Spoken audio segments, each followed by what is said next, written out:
prix de la terre.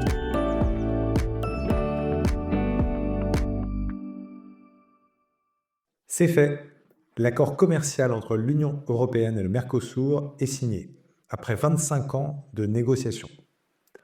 Cet accord promet de libéraliser les échanges entre l'Europe et 4 pays d'Amérique du Sud, le Brésil, l'Argentine, le Paraguay et l'Uruguay. Ce traité soulève des inquiétudes majeures et semble, une fois n'est pas coutume, mettre toute la classe politique française d'accord. Il est vrai qu'il y a de quoi être inquiet à plusieurs titres, notamment sur l'impact environnemental de cet accord ou sur ses conséquences pour notre agriculture. Pourtant, sur le papier, ce traité a de quoi séduire.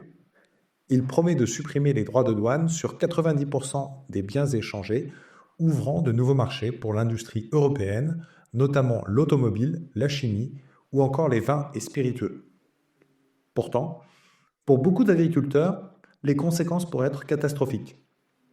L'Europe prévoit par exemple d'accueillir 99 000 tonnes de viande bovine sud-américaine supplémentaires à des tarifs douaniers réduits, soit 7% de la production annuelle française sur un marché déjà tendu.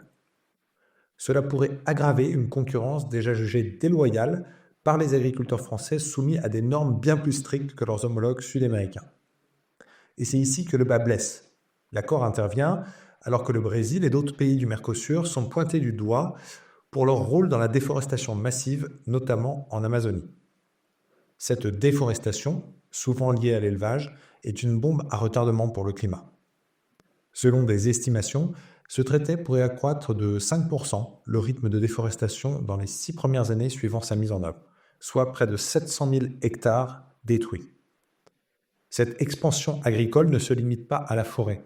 Elle entraîne aussi une utilisation massive de pesticides et d'antibiotiques, bien souvent interdits en Europe.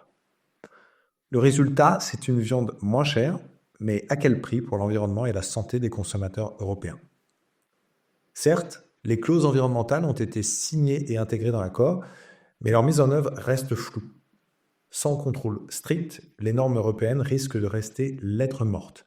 Par exemple, un audit récent de la Commission européenne a révélé que le Brésil n'était pas en mesure de garantir l'absence d'hormones interdites dans la viande exportée.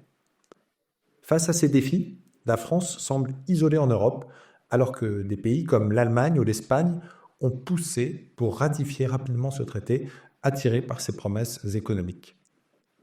Ce débat va au-delà des intérêts économiques ou des disputes politiques. Il questionne notre modèle de commerce international.